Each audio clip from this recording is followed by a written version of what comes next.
Síguenos en las redes sociales. Búscanos @Sol1065 FM, una estación RCC Miria. Bien, pues continuamos. Buenos días, Lenchi, adelante. Muy buenos días a nuestro querido pueblo de aquí y de allá. Y un abrazo a la gente del planeta, los ciudadanos del mundo. Desde 106.5 Sol de la mañana. Y a nuestro equipo completo, a todo nuestro equipo, nuestro cariño. Bueno, yo soy de los que me inclino por apoyar las acciones del Ministerio Público cuando están debidamente fundamentadas y cuando se respeta ¿cómo se llama? El debido proceso. El debido proceso acompañado del respeto a los derechos humanos, porque eso jamás puede afectarse. Cualquier intervención que ponga en duda el respeto al debido proceso y también a los derechos de los ciudadanos, no importa la circunstancia en que ellos estén, más aún cuando no tienen un dictamen judicial definitivo, puede afectar el propósito que la sociedad busca, que no es un asunto solo del gobierno, ni debe de ser solo un asunto del gobierno, sino que debe ser una meta de la sociedad, lograr que las instituciones del país se manejen de manera pulcra, transparentes, que respondan a los propósitos para los cuales existen y solamente para eso, que no sirvan para nutrir familias en términos económicos, que no sirvan para saciar sed de dinero de dirigentes o funcionarios particulares y que no sirvan además a los propósitos de empresarios también contaminados. Porque esto no es solamente, la corrupción no es solamente estatal, la corrupción tiene sus perfiles privados y la lucha de la sociedad contra la corrupción tiene que ser en doble sentido. Aunque el persecutor de la corrupción es el Estado. Es decir, la corrupción, quien determina qué es corrupción o no son las normas jurídicas y los responsables de aplicarla y al quien la sociedad le lega la función es al gobierno a través del Ministerio Público. Es decir, que es el responsable de la persecución de la corrupción. Entonces, la corrupción pública y privada, si se persigue o no, si hay impunidad, el responsable es el que está llamado constitucionalmente a darle casa, a identificarla de manera cierta, como tú dices, respetando el debido proceso. Estoy de acuerdo. Sí, no, es cierto. El gobierno tiene, por ejemplo, en esta ocasión se ha constituido en parte civil en cuanto al caso de este llamado caso Antipulpo, ¿no? Y bueno, en ese sentido se presume que al constituirse en parte civil me representa a mí y nos representa a todos. Por esa razón me inclino a apoyar esas iniciativas de parte de la Procuraduría General de la República, que por fin ya tenemos una primera querella depositada de manera formal, porque ha pasado bastante tiempo sin que los procesos judiciales se inicien ante ofensivas tan grandes como se iniciaron en este nuevo gobierno y que ya van por ¿cuántos casos son? Aparte de Pulpo, 800. Tenemos el 5G, tenemos el otro, 800, o sea, hay bastantes casos abiertos, claro. Y en esta ocasión ya vamos a ver la acción de la justicia despertada en los tribunales. Y que sea entonces la objetividad, el sentido de lo justo que se imponga en este caso. Y además con el criterio no de venganza, porque jamás puede ser el criterio de venganza el que guíe la justicia, ni la acción por la defensa de lo ético, de lo honesto en el Estado. Tiene que ser el sentido pedagógico, el de sancionar ciertamente, pero con un criterio educativo, un criterio pedagógico para el resto de la sociedad, no solo para el individuo sancionado, sino para el resto de la sociedad, que ahí donde está el valor real en términos sociales e históricos de la mano de la justicia. Entonces, en este caso, tengo que creer que los fiscales que actúan no son unos gallos locos. Tengo que creer, porque de ser así, entonces el daño sería aún mayor. Tendríamos corruptos posiblemente liberados y tendría al mismo tiempo el aparato responsable desde el gobierno de echar hacia adelante las acciones judiciales desacreditado. Entonces el daño sería mayor. Tengo que creer en la honorabilidad, pero más aún en la competencia de estos funcionarios del Ministerio Público y creo que en República Dominicana ha habido muy pocos cuerpos especializados del Ministerio Público con tanto expertise y con tanta formación profesional, formación académica, como los que están dirigiendo este proceso encabezado por la magistrada Miriam Germán y por Jenny Berenice y Wilson, que son personas que ni siquiera destacaron en este gobierno, sino que han destacado en otros gobiernos. Independientemente de lo que puedan ser nuestras críticas por acciones específicas o concretas de cada uno de ellos, pero definitivamente han mostrado representar un cuerpo con sentido profesional y ético, razón por la cual todavía están ahí. Así que yo me inclino por eso, confiar en sus virtudes profesionales y éticas en este proceso, y que la justicia finalmente hable, y que hable con objetividad y, repito, con un sentido pedagógico. El gobierno mismo debe ser el primero en cuidar eso, el gobierno, porque si el gobierno tiene una medalla política que pueda exhibir con cierto orgullo, lo es las acciones que se están desarrollando en defensa del patrimonio público y combatiendo lo que podrían ser acciones de corrupción. Es el gobierno que más le importa eso, porque otras estrellitas, otras medallitas las ha dejado caer, como el tema por ejemplo, de la mesa de diálogo, el diálogo nacional al que se convocó. Eso lo ha dejado caer el mismo gobierno.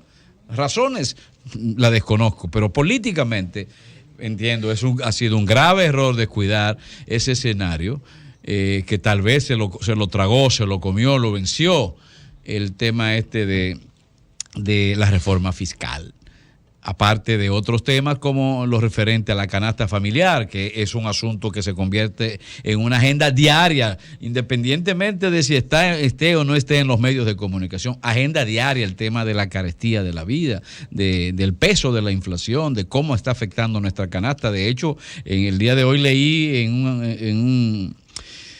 en un estudio de Diario Libre que se había disparado un 8% la canasta familiar en República Dominicana. Entonces, por supuesto que hay muchas cosas que tienen que estar preocupando al gobierno dominicano, y por esa razón tiene que cuidar esto, que son, repito, uno de sus buques insignias fundamentales, el tema de la lucha contra la corrupción.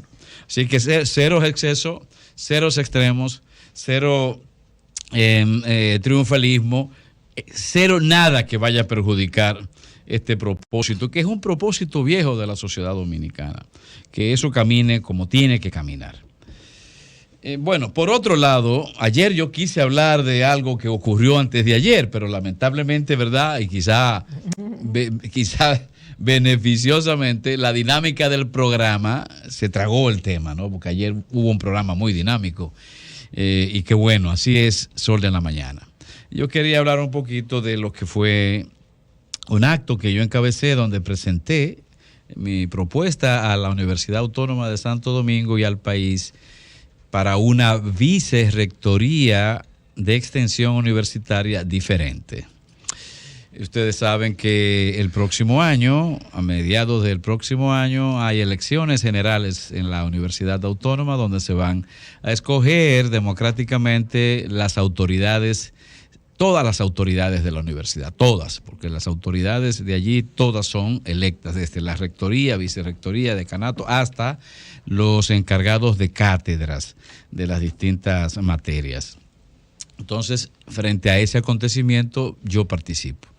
Le pido disculpas a nuestro pueblo, a nuestro público, porque estoy hablando de un tema particular, pero es al mismo tiempo un tema de valor social, de valor de política educativa, dado que las elecciones de la UAS impactan la vida del principal centro educativo de educación superior de República Dominicana. Y no solamente el principal, sino el más histórico, el histórico, aquella entidad que nació incluso antes que la República, como fue la Universidad Santo Tomás de Aquino, hoy llamada Universidad Autónoma de Santo Domingo. Y sabemos el impacto que nuestra universidad tiene en la sociedad, en todos los planos, independientemente de que tenga sus bajas, como también ha tenido sus altas en lo que respecta a la incidencia en la vida general de la República. porque la UAS ha incidido en la vida general de la República. Y justo por eso yo estoy aspirando, porque el tema de la Vicerrectoría de Extensión tiene que ver con la presencia, la función, el rol de la universidad en la sociedad. En la sociedad en su conjunto, llámese gobierno, llámese poder legislativo, llámese ayuntamientos o poder municipal, llámese sociedad civil, llámese sector privado del empresariado, llámese ciudadano común. La Vicerrectoría de Extensión tiene que ver con acciones, con políticas estratégicas y actividades inmediatas destinadas a todos esos sectores. Y desgraciadamente la extensión en los últimos años ha sido muy degradada. Eso ni se sabe lo que es. Ni se sabe, es verdad. No se sabe lo que es la Vicerrectoría de Extensión. Pareciera que es un puesto de más. Sí, es cierto. Pareciera que está puesto allí para beneficiar a alguien. Sin embargo, es verdad.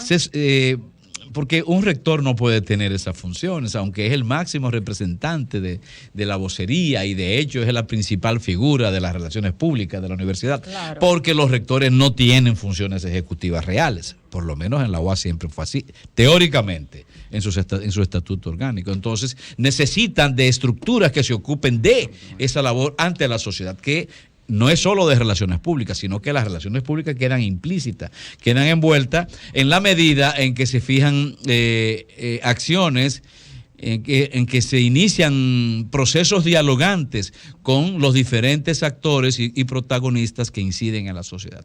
Por ejemplo, la universidad tiene que entrar en acuerdo con el sector empresarial, ahora que, claro que tú hablaste de decirse un acuerdo, no simplemente llenar una firma de un convenio que normalmente solo han servido para fines de prensa, para un titular en un medio. No, tiene que ser acuerdos destinados a desarrollar acciones estratégicas que tengan que ver con la consolidación de nuestra industria nacional, que tenga que ver con la promoción del desarrollo conforme a nuestra propia realidad, porque nosotros no vamos a ser un centro de construcción de aviones, olvídese de eso.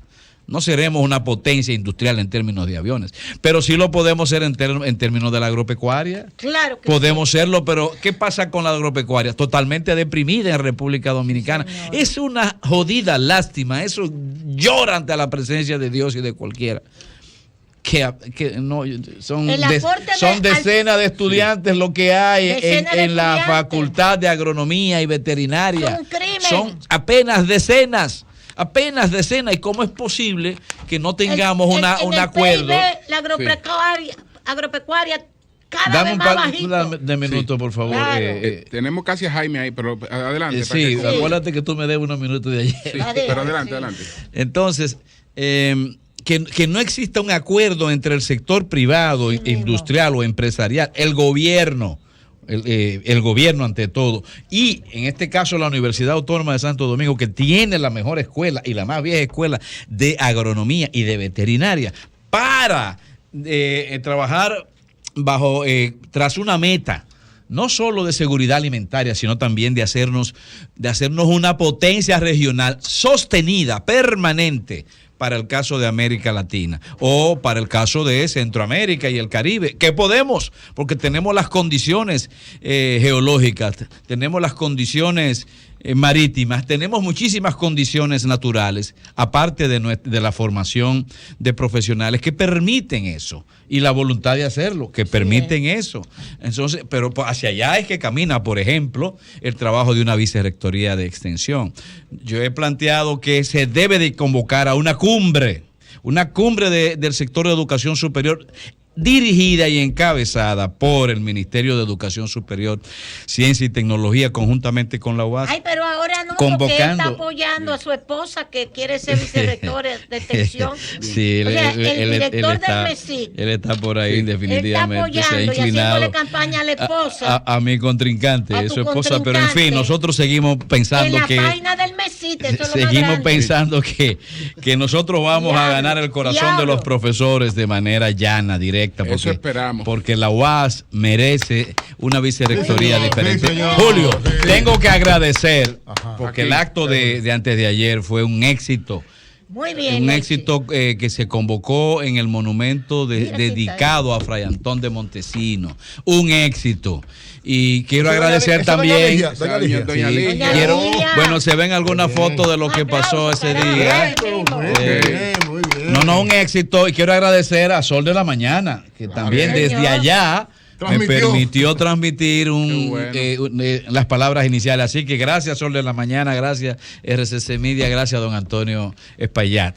Y agradecer también al ayuntamiento, porque ese local, Fray Antón de Montesinos, es decir, el monumento dedicado a Fray Antón de Montesinos, es un monumento precioso, hermoso, buenísimo. Es un monumento que administra el ayuntamiento de la capital. Y óigame, eso está bien lindo, eso está bien administrado, eso está bien gerenciado. Razón por la cual mis gracias a Carolina Mejía. No se ha rabalizado. No se ha rabalizado porque está bien limpio. Y mis gracias a Hugo Veras. Sí. Y mis gracias a los que administran ese lugar, entre ellos doña Lali, que entiendo que la sociedad capitalina y de todo Santo Domingo debe de utilizar aún más. Incluso invito al ayuntamiento a que muestre esa cosa tan hermosa. Hace mucho dembow y mucho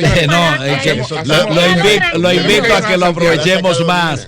Gracias al ayuntamiento también por tanta distinción que nos prestó en esa ocasión. Síguenos en las redes sociales. Búscanos @Sol1065 FM, una estación RCC Miria.